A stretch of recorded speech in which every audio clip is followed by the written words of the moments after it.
we've got four terrific guests right now, and one of them's just a little bit late, so we'll welcome onto the show anyway. Hello, Peter. So, as mentioned earlier, our focus at the moment for We Don't Have Time during this COP29 here in Baku by the Caspian Sea is a lot on methane. Perhaps because it seems the world is waking up to the possibility that methane is not only a huge potential problem for climate change, but is also perhaps a way of, if we can accelerate reducing the emissions, getting us maybe to halving of emissions by 2030. As the British climate minister said, the methane is the sprint and the carbon dioxide is the marathon. So it's not a bad analogy. We're going to look today at waste, because when we look at methane, we look at the oil and gas industry and what is coming from that industry, from leaks or intentional discharges or whatever. We look at agriculture, which is probably the most highest emitter of methane. And we also look at coal mines as well, which we were looking at the other day. But the second one, classed as the biggest emitter, are waste. And also landfills if you put them together, according to the International Energy Agency. The first guest I'd like to introduce is Charlotte Morton, who's the CEO of the World Biogas Association and an officer of the Order of the British Empire. I also would like to introduce Mariel Vilella, who is Global Climate Program Director at GAIA, that's the Global Alliance for Incinerator Alternatives. Berliana Yusuf, a Senior Analyst at the Climate Policy Initiative, and a dear friend as well, Peter Dery, former Chair of the United Nations Environment Programme's Climate and Clean Air Coalition Co-Chair, and Director of Ghana's Climate Division. Thank you very much all for being here. It's a tight-packed program. We've got 30 minutes, so we have to be very surgical about our answers. But Charlotte, I have to ask you the dummies question, right? Which is, what is biogas? Where does it come from? I think we could spend a few hours on that, I think, looking at the list. But anyway, and who uses it? Well, let me start by framing that in the context of the organic waste that we humans are generating around the world. We humans are generating around 105 billion tonnes of organic wastes every year. And so we're talking here about our own sewage, food waste, animal manures and slurries, other commercial food and drink processing wastes and agri-wastes. As this material breaks down, which is a natural biological process, we also anaerobically digest our own food, it releases methane. Okay.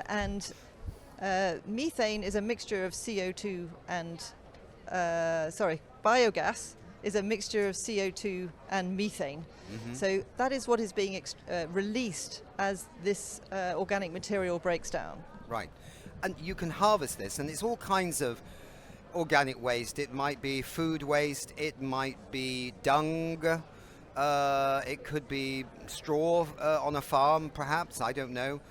There's all kinds of organic waste out there, right? And so in many, many different countries there might be different kinds of organic waste, but it can be harvested, or anaerobic digestion, harvest the methane and put it to a good purpose, better than sticking it up in the atmosphere and causing global warming. Well, that's right. So methane being released as this material breaks down, if it's not treated, is a problem.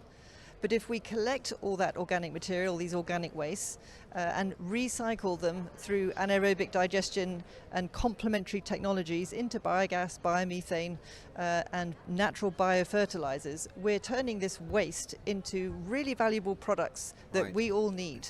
So just taking one, the energy side, we're all aware of the fact that energy security has become more of an issue following the invasion of Ukraine. Well, all of that organic material actually contains around 1/3 of today's global gas consumption.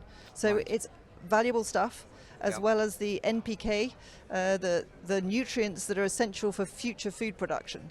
So it's a fantastic opportunity for us both to solve a problem of methane going into the atmosphere and turning that into very valuable products that we need. In the process, it's a wonderful economic opportunity because this will create around 10 to 15 million new green jobs all around the world and has numerous other benefits, including health benefits, because these wastes do present problems if they're not treated. Right. Stay with us. We'll go into a little conversation at the end of this, and we'll ask a bit about the COP and what's happening here. Mariel, I mean, a lot of organic waste ends up going to landfills in many countries where it rots, breaks down, and produces methane that then goes up into the atmosphere. I think GAIA, who you represent, are, in a sense, representing the voice of all those 20 million, in many ways, waste pickers, mainly in developing countries, I presume, but maybe there are some also in developed countries, who are basically trying to remove waste materials to stop them going in the first place to landfills, including organic waste. And tell me, or tell the audience, how do we make them even more empowered, in a sense, to be a defense against methane pollution into the atmosphere? How can we make the waste pickers of this world be empowered to and encouraged to do even more to help everybody? Mm-hmm. Yes, thank you for this very important question. So waste pickers are the de facto recycling system in the global south. In many places where there is no collection, there is no infrastructure, waste pickers are making a living recovering the natural resources that we find in waste that are recoverable, that still have a use in society or to industry, and they are effectively recycling. That includes organic waste, that includes other kinds of waste. And normally they are suffering appalling conditions, and they are often suffering marginalization and discrimination. But in those places where they have had the appropriate support, they have been able to organize, build cooperatives, build organizations that are able to provide a proper service to the city, and this implies like big cities, hundreds of houses that have door-to-door collection managed by waste pickers. So it's very important to support the organization of waste pickers in those places and then make sure that in any intervention in the waste sector, any decision making that happens in the waste sector, they are included on the table. They are included from the very beginning of designing what intervention is going to happen to solve the waste crisis, because they are really the climate heroes. They are already saving the emissions, they are creating jobs, they are really giving a solution to people, they are improving the waste management sector in those cities, making them cleaner, and really putting the people in the front line of this solution. I suppose also, in a sense, if they're collecting the organic waste, it's either going to be composted or it might be going into biogas systems, which is providing important energy to local people that maybe are off-grid or have no chance to get an electricity supply, right? So Absolutely, absolutely. There is places where we see the waste pickers handling composting and producing compost and selling it and returning this fertilizer to the soil and making a really good connection to agroecology and food systems. That is definitely a virtuous circle. But also in many places they are handling a small-scale biogas plants. In India there's plenty of those examples. And this is definitely the solutions that need appropriate support, that need finance, that need scaling up. The implementation of these solutions could handle up to 95% of the anthropogenic methane emissions in the waste sector. Wow. And this is really the solution. This is really the future. This is where the finance needs to go. Okay, stay with us. Let's now go to Berliana. So you're working, but the microphones sound a bit quiet, but that's because we can't turn up this too loud, because then all the journalists over there would start screaming and yelling and running over and wrestling us to the ground. So, but the quality is very good going out. Tell us about the economics of this sector through the lens perhaps of Indonesia. You've been working, you're from the Climate Policy Initiative, that's an economic assessment organization, very good one. What have you found when you assess the economics of this in Indonesia? Okay, so actually we are doing the study together with GAIA, study cases in two places, in Bandung, Indonesia, and also Brazil. So we found that like in general, like the business models, they are treat the waste at source and also like medium size, medium scale, has a competitive advantage in terms of cost. So they have lower costs compared to other business models, such as like if you treat it in the landfill or like big projects, because they do not require like transport and also like collection costs. So in this case, the economic of scale doesn't seem to applicable, applied, because the bigger the scale, it's the bigger the transport cost and handling costs. So yeah, based on our analysis, financial analysis, if you provide funding for with the same amount of budget, you can actually provide the funding to the community groups or like waste picker cooperatives, or involve a community for doing like public home composting, and the overall cost would be much cheaper. And also there are also other co-benefits, such as, when they do the composting, as Mariel has already mentioned, they get the compost and they can do like urban farming, and they can get fresh vegetable, and also with the less transport there will be less emission. So those kind of co-benefits are not included yet in our analysis, but even without including it, it's already cost competitive compared to the conventional method. So that's such as absolutely very interesting indeed. But I bet there's lots of large corporations around the world with machinery to collect this that want to displace the waste pickers, even if they are more economic. So as economies grow, you get this move in from the big industrial conglomerates, perhaps. So how do you keep those at bay? And you have to give the waste pickers a perspective of their jobs, yeah? Yeah, sure. So that's also, because the current focus of COP is climate finance, right? So the strategy at the moment is mostly like funding like the big projects, through banks like that. And we found that actually, we spoke to banks as well. So banks required like certain certainty, right, in terms securities, of certainty in terms of cash flows. So in the case for like community groups and also cooperatives, we found that there are no supports from the government at the moment. So some community groups, they even put their own money, because the operating expense is higher than the revenue from selling the compost, and there are no government support of public funding provided, or even there is, it's very lacking. Right. So this has to be addressed. Yes. Absolutely.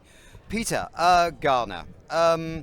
It's a big country. It's a beautiful country. It's on the west coast of Africa. Are you working on the waste side of things? Is this part of your NDC, your National Climate Action Plan, to try and reduce emissions from the waste sector? Yes. For us as a country, the waste sector is the second largest contributor to GHG emissions. And so the waste sector for us is very critical if we have to meet our NDC targets. And what we have done is, as part of the revision process for NDC 3.0, we have initiated a process to revise our SLCP action plan, which included methane. And so that revision is going to set new targets when it comes to the methane sector. Basically, methane in Ghana comes from landfills, comes from agriculture. And agriculture here, I'm talking about from crop residue and also from animal droppings, and also oil and gas. These are the three sectors. And all of these, the waste sector is the commonest, because anywhere you pass, anywhere you go in country, you find a landfill. And the simple reason is because we have both structural and non-structural issues to address. There are issues relating to regulation, institutional arrangements. For example, there is no single coordinating institution that's responsible for waste management in Ghana. We don't have a waste agency. Waste management is left to the municipalities, but we do not have an agency that coordinates them. Even though we have a ministry for sanitation and water, we do not have an implementing agency for that ministry. So there are non-structural issues. And then the structural issues basically has to do with infrastructure. We do not have engineered landfills. We do not have enough logistics for transportation of waste. And so mostly when it comes to picking of waste is done by the informal sector. And you just talked about waste pickers. It's very common in Ghana. You find tricycles all over picking waste, because these big waste trucks are not enough to be available all the time. And so waste definitely is a big problem and has to be part of our NDC so that we have a very conscious focus towards addressing waste. And globally, it has been established clearly that we cannot meet the 1.5 target without dealing with waste management or methane in general. Let me say methane in general. And waste management for us in developing countries is the key issue. You would have countries that are dealing with oil and gas, but for every country there is waste. It's not same for oil and gas. Oil and gas, there are some countries that do not have that resource. But when it comes to waste, virtually every country has waste. So waste for us is very critical, and we see that also play out in our neighboring countries. So we hope to set new targets in the NDC 3.0 for waste, and we hope to increase ambition. Already we are in discussions to see how the country can fast track the implementation of setting up a number of engineer landfills. We are currently in a PPP arrangement as a country with a private sector institution known as Jospon that has established about 16 waste plants across the country. We want to see how that can be fast tracked so that that is included in NDCs, and then we can monitor and see how that can lead to a reduction of methane in country. Okay, Peter, we'll come back to this. Thank you. Charlotte, so essentially we're talking largely about the developing world here and the situation there, but as Peter said, everybody's got waste. And so this isn't, with biogas, it's not just a developing country opportunity, if I can put it that way.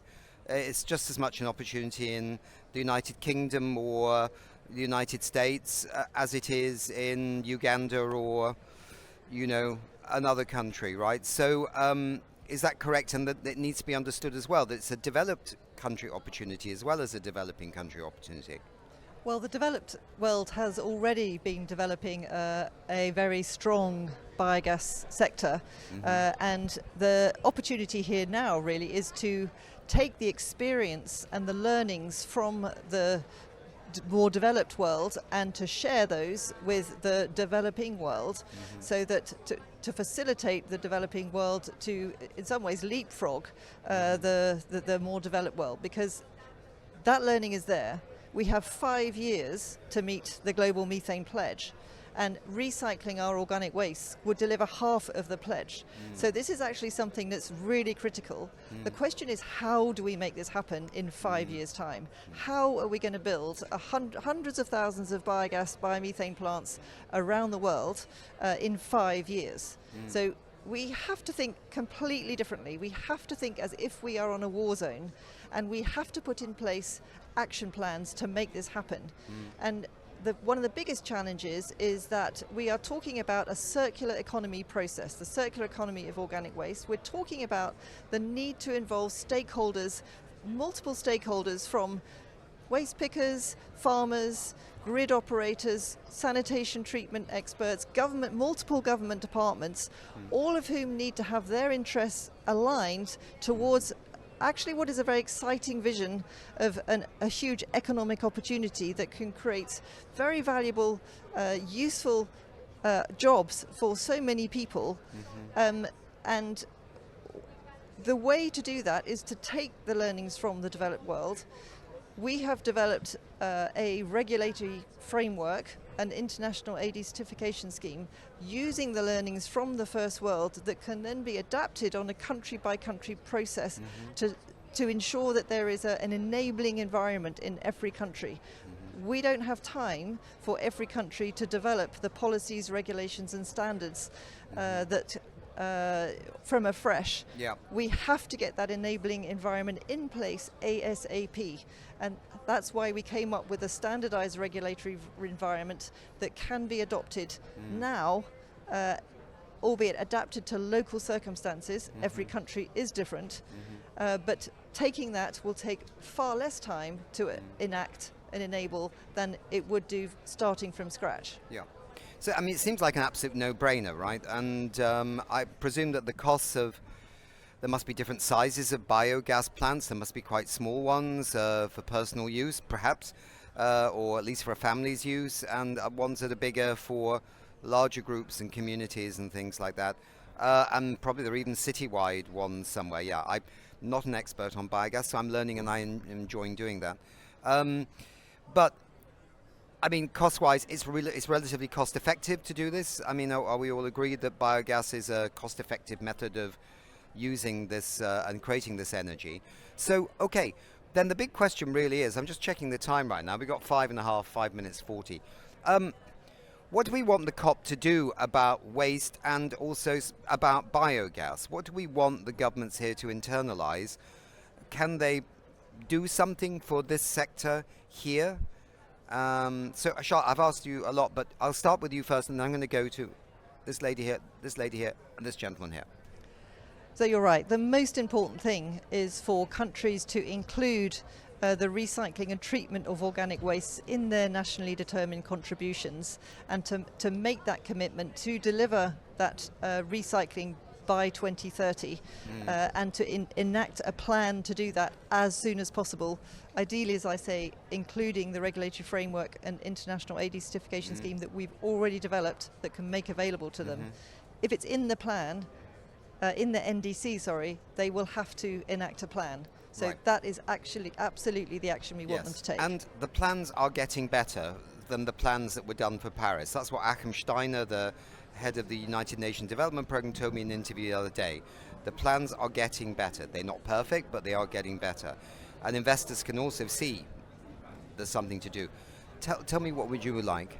The plans are getting better, definitely. We're seeing this. Yesterday there was the Global Methane Pledge Ministerial, and there was a specific declaration led by Chile, bringing together several countries in Latin America, where they announced their commitment to include the waste sector in their NDC. So these sort of declarations, these sort of commitments are very positive. They definitely show commitment that the waste sector is getting included in the NDCs.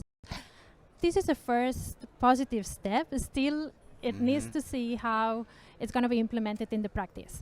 Because the waste sector not only needs to be included, also there has to be more definition and more criteria about what kind of solutions are going to be financed.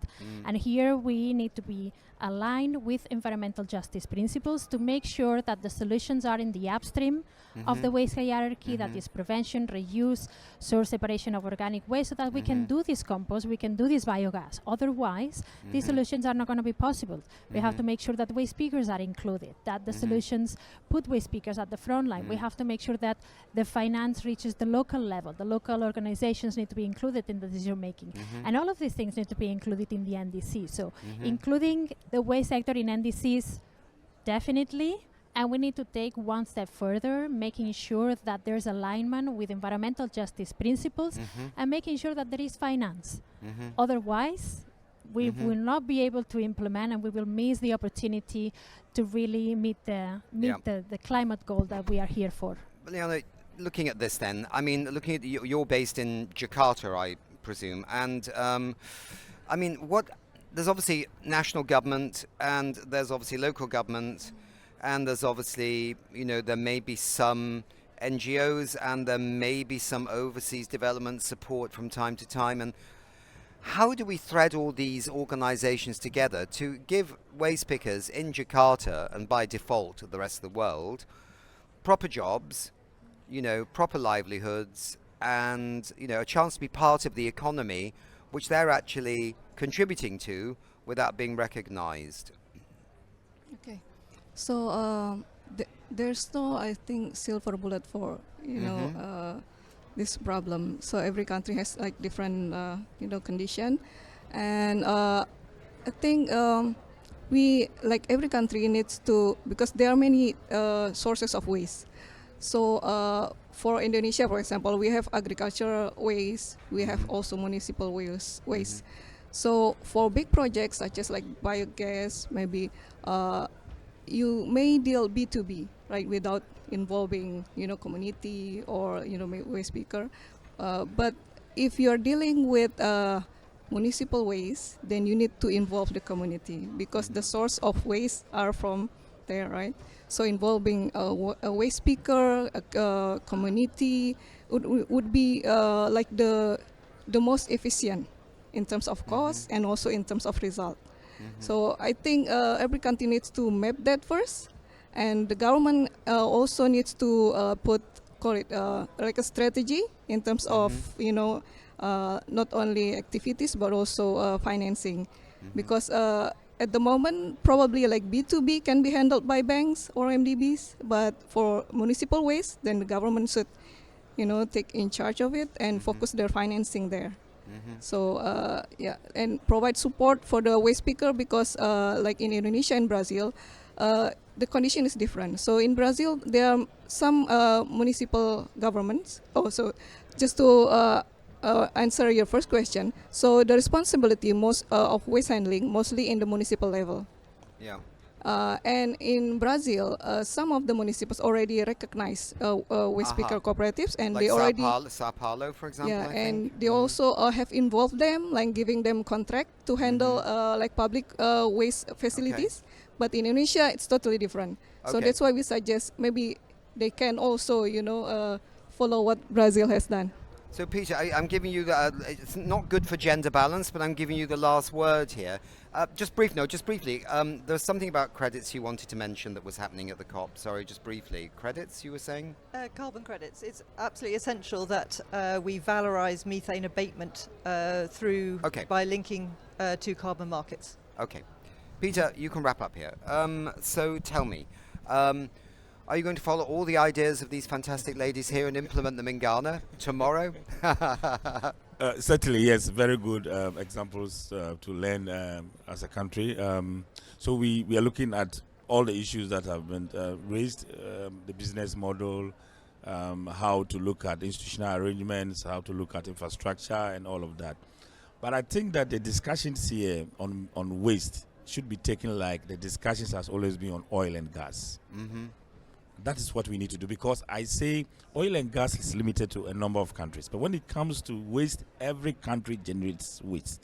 So we need to take the discussions around waste as serious as we have done with oil and tie that to all the other aspects of the discussions, be it just transition, be it finance, be it capacity building, technology transfer, all the various components. Article 6, as it has been said, because for us, most of the proposals we have received under Article 6 are coming from the waste sector, So we need to tie the discussions around waste with the other aspects of the discussions around the COP. And that is the only way we can promote this idea of trying to integrate waste management into the NDCs and actually realizing projects on the ground. Yeah, okay, that's a very good wrap up. So, I think that was a very interesting discussion. I think the viewers now know more about biogas than they ever knew before, I'm absolutely sure.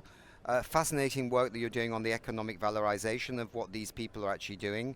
Wonderful that you're championing the cause of the 20 million waste pickers around the world, and that Chile has put a flag in the sand on that, and that you also in Ghana have too.